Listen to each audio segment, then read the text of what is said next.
Most people would agree that moving sucks, but recently I have learnt that it can get worse. We were in our last house for about 3 years, maybe a little bit longer actually. So much happened while we were living there. I went to Japan for the first time, we got married, we had tons of family visit throughout the years. All of that time accumulated junk. Like, we had so much stuff. It's unbelievable. I think that was the worst part about moving was trying to downsize because the house that we were moving into was a lot smaller. Hey, you're so cute. Oh, And I mean, the house that we're moving into isn't super small. It's still 3 bedrooms, still has a garage, but it's like shrunk compared to the previous house that we lived in. There was a lot less storage, and I knew this ahead of time. So as I was packing, I kind of was keeping it in my head like, okay, do I really need this? Can I go without? We ended up donating so much stuff. I think we went to like 3 different op shops to drop off different loads because it was just a lot to just drop off at one store, you know? I definitely think this experience has kind of made me double think any future purchases that I make.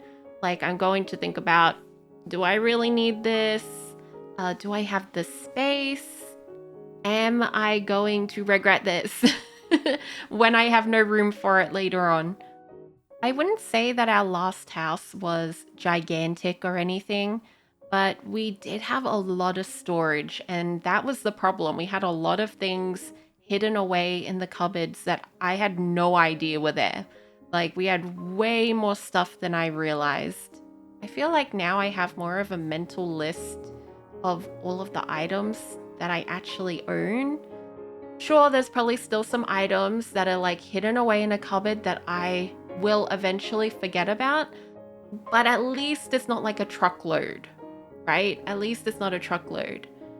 I guess what I'm trying to kind of dabble in the idea of is trying to be a little bit more conscientious about the things that I have, the things that I keep, the things that I purchase.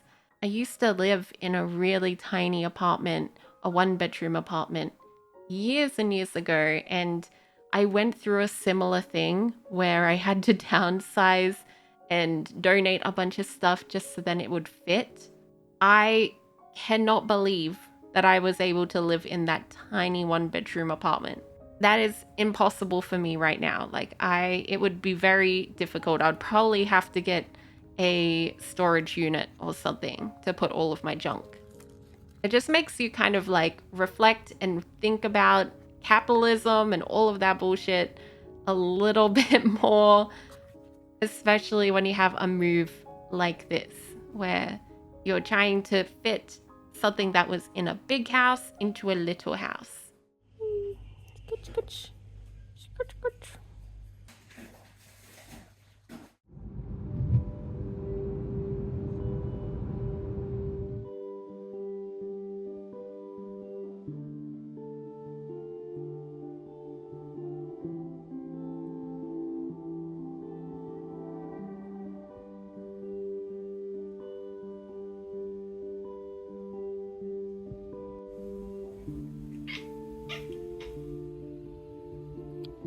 Now, our new house isn't teeny tiny. It is also a 3 bedroom. I'm actually really happy with it. Like, it feels really cozy. I like the way that I've kind of made all of the furniture fit. You guys will see in future vlogs, not really in this one. This one, I'm kind of just like trying to manage this crazy mess. And it's taken time, like a really long time, to try to organize all of the stuff that we'd brought over. It was very overwhelming at the beginning. So yeah, I apologize that there aren't a lot of clips of finished rooms in this video, but definitely in future ones, you guys will be able to see what I've done. Clutter is definitely more overwhelming in a small space like this. But I like a challenge, you know, I do like a challenge. And I've always said that I'm really good at Tetris in real life. Like I've always been really good at packing the car for camping or whatnot, or just like packing in general. I'm usually really good at being able to fit everything in. So this is like a challenge for me, you know. I had fun kind of like trying to organize things, and I don't know why my brain just really, really, really loves that. So yes, it was overwhelming at parts, but I also thrived. I feel like I really thrived. And now we're at like kind of a comfortable point where everything is put away, has a place, and we're trying to like purchase things bit by bit to fit the space a bit better. Like we have some shoe cabinets, but they're really big and bulky in this space. So we want to buy ones that are a little bit more open. There are these cheap ones from IKEA that I want to go and have a look at because they're kind of just like out in the open rather than this big bulky cabinet. Just little like things like that. Now am I happier living in this smaller house? I definitely think so. Like I said, feels kind of cozy. I really like how I've decorated things. I have plans for organizing different rooms and stuff. There's a long way to go, but maybe those small goals are something that I'm really like enjoying while I have them. Now, a little life update about me. I've recently actually started chemotherapy.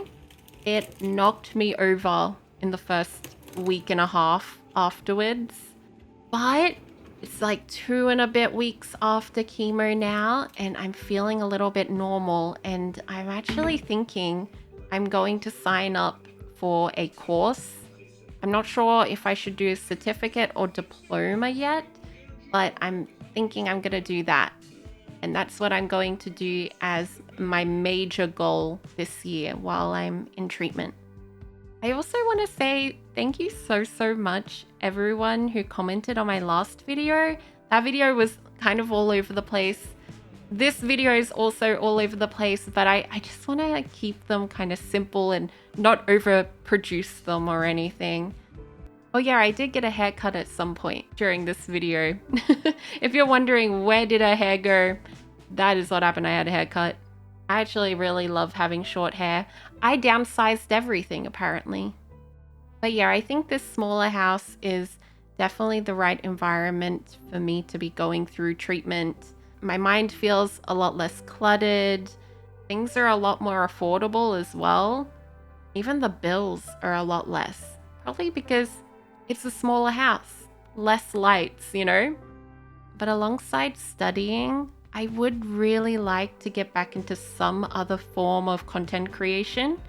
I'm not sure how often I'll upload on this channel, but I'm thinking maybe streaming again. Like, I don't know if I'm going to have the energy to be able to edit gaming videos. You know, like gaming content, you have to upload it a lot. And I don't think I can do that, especially while going through treatment. There'll be weeks there where I just cannot. And I just have to accept that.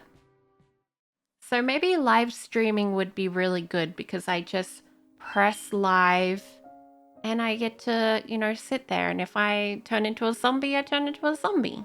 Not the end of the world. But I can't really turn into a zombie if I'm editing a video, you know. I feel like it has a bit more flexibility to it where I can't really do that making gaming YouTube content. But anyway, I have no idea. Please let me know your thoughts if you have any ideas of what I should tackle this year. I have been going to the gym as well. I'm seeing an exercise physiologist. I am extremely unfit and we're working on that. I know that it's a really good idea to stay active during chemo. So we are doing that.